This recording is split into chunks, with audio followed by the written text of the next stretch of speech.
You're listening to The Coffee Hour. I'm Andy Bates. I'm Sarah Gulseth. It is Thursday, August 29th. Definitely almost brought jeans today because I thought it was Friday. It's not Friday. No.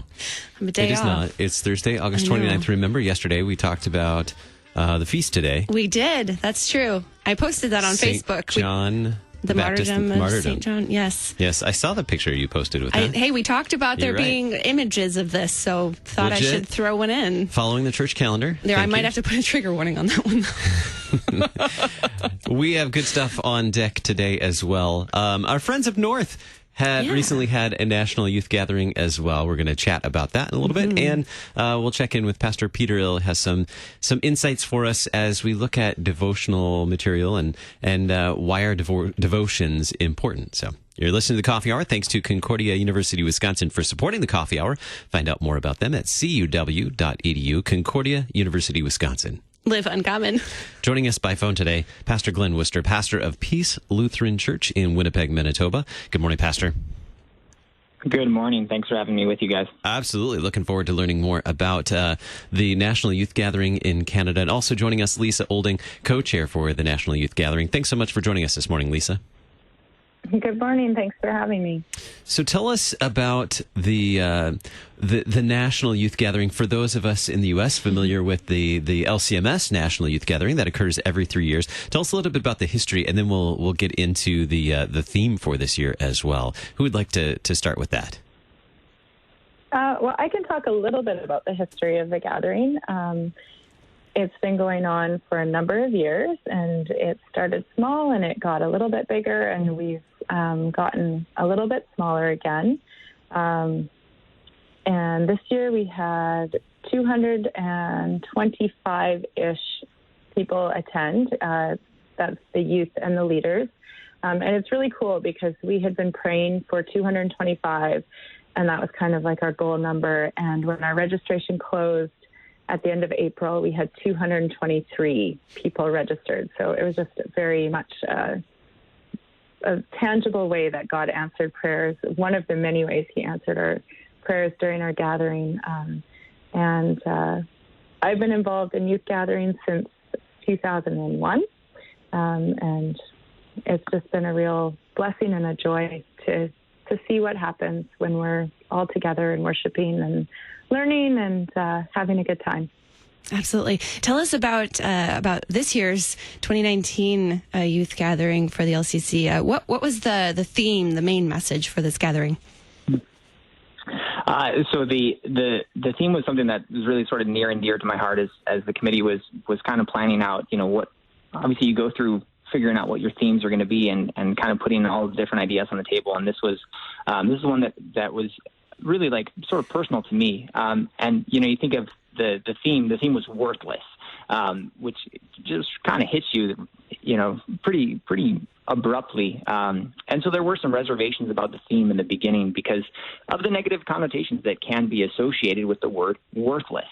And so we included this tagline to continue on the theme, and that was, there's nothing you are worth less than, which really gives this beautiful law-gospel dynamic. Because, when you think about the law, knowing that it shows us our sin, we are really worthless before God because we have nothing to offer him in our sin. We're only worthy of receiving punishment and death. Yet in the gospel, we know that this is where we see our Savior, who has fulfilled the law, who shows us what we're worth, how valuable we are to him when he took our death and our punishment on the cross. And so the theme verse for this year's gathering was Romans 5:8, which gives us the proof that God shows his love for us and that while we were still sinners, Christ died for us. And so there on the cross, Jesus shows us there's nothing we are worth less than. There's nothing you can do to make God love you less. And so really the main message was you are not worthless. And this isn't a message that's just in a book or that we talk about, but this is a real life scenario. This gospel message is for real broken people, and you shared that story at the National Youth Gathering. Share with us a little bit of your story and how that was a part of this National Youth Gathering. Yeah. My Sorry, sum up your whole life in 30 seconds. So that's what we do. Exactly right. Well, I mean, Yeah, it's good. Well, I guess, really when like you're sort of digging through those themes and breaking them down into the smaller sessions and stuff, our first one was, what do you say you're worth? So really looking at, from the inside, what's your worth come from, and where is that dependent upon? And so, I kind of look at my history in life, and, my parents divorced when I was 15, and for me, it was finding my worth in something, really anything. And obviously it ended up being the wrong thing, is where it went. And so my life kind of tailspin from there for a number of years, just as I was kind of just dealing with everything, until God is the one who brought me back on track. But then, of course, you have all these other voices in the world that tell you what your worth is as well. And they can be positive. They can they really can uplift your worth, but they can also be negative and tear your worth down. And so really, we went from, what do you say you're worth to what's God's worth? So, God says you are not worthless, but why does it, what he says, matter? And looking at, who God is, what his actual worth is. And then we transition to what does the world say you're worth, right? Bringing in, all those different perspectives of where do you find your worth at? Because lots of people find their worth in other things apart from what God has to say, which takes us to that fourth session, which was what does God say you're worth? And of course, what he says should matter most, not what we say about ourselves, what the world says about us. Our worth, our value is what he says it is, which is obviously nothing less than the price of Jesus' life. And so for me, part of what I did was opening up really a lot of the personal side of my life to the youth, which if you really want me to dig into more details, I can. But being able to try to connect with them because, they're coming from all different places in life and all different walks. And, for me, one of the things I guess I would say I do is I try to be open and honest and real with them to know that, I'm not different than any of them. And that some of the struggles that they're going through right now are struggles that I've gone through or even am going through, to this day as well. And so, we're all in this together that, we're not alone, even though sometimes it can feel like we're on our own island in life.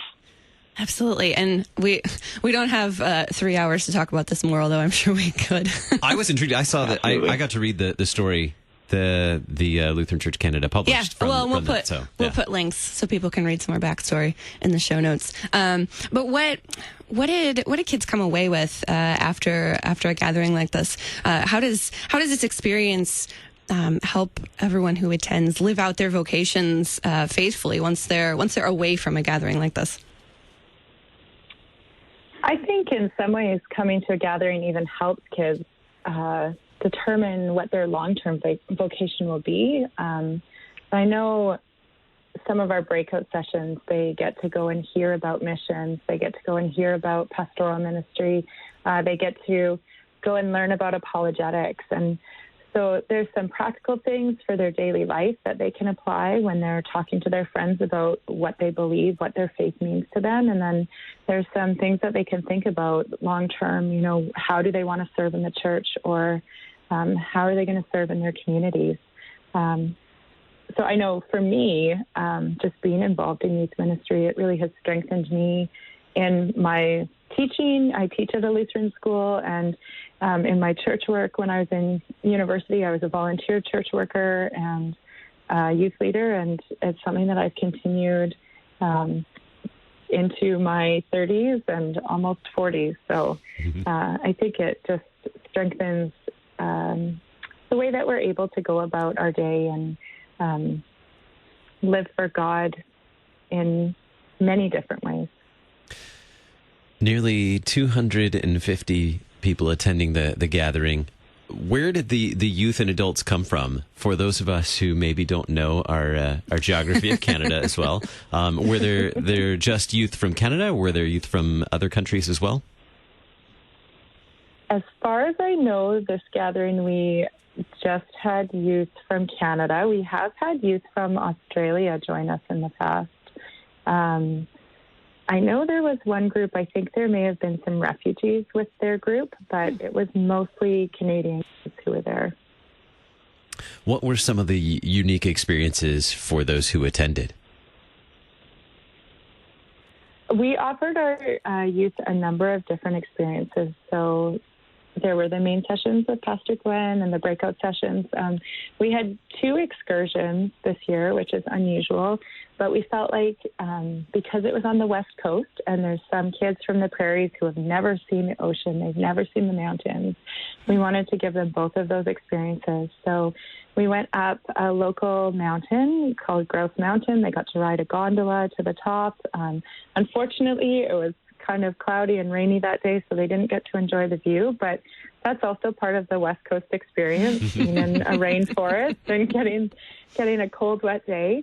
And then they also had servant event choices, so some served in seniors' homes, some served pulling invasive species at one of our regional parks.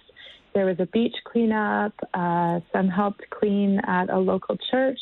So many different things, and they were given some choice in their servant events based on their gifts and their abilities as a youth group. And then we spent that afternoon at the beach, and there were people who were in tears because they had never seen the ocean before, and they got to dip their toes in the Pacific Ocean. So that was really neat to see that. As a West Coast girl, it doesn't feel like a big deal to me, but to share that experience with people who had never had it was really neat. With just about 30 seconds left, Pastor, can you sum up what you think the long-term impact of a gathering like this is for youth and for adults? Right. I think one of the biggest things, we're trying to do is to create more unity within our church body, within the congregations all across Canada. And so you're bringing youth from all across the country. And remember, we're smaller. I compare us to the size of like the Michigan district, and we're a whole country. But we're coming together for the same reason, the same purpose in whatever journey they're going through in life. Potentially, you might meet your future spouse. I mean, that's what happened with my wife and I. We met at a National Youth Gathering. But the impact, is for, them in their life to make these connections, and the impact for future National Youth Gatherings as well. They go home, they want to come again, invite others, creating more awareness, interest to support the National Youth Gathering, support one another locally, to create these bonds, these relationships that can last throughout an entire life. And plans for the next Lutheran Church-Canada National Youth Gathering, Lisa? Yeah, we're actually looking at going ahead in 2 years. We're trying to get off cycle with the LCMS gathering because we know there are some groups in Canada who like to go to the LCMS gathering. So instead of going in 3 years and staying in the same rotation, we're looking at 2021. And at this point, we're tentatively planning to hold it in Winnipeg. So that's our central district. And we're really excited about that because it's a little bit closer. Everybody only has to travel a bit rather than going all the way across the country. Very good. Lisa Olding, co-chair for the Lutheran Church-Canada National Youth Gathering, and Pastor Glenn Worcester, pastor of Peace Lutheran Church in Winnipeg, Manitoba. Thank you so much for being our guest this morning. Not a problem. Thank you. Coming up in just a little bit, discerning devotions. We'll talk with Pastor Peter Ill. You're listening to The Coffee Hour. I'm Eddie Bates. I'm Sarah Golseth.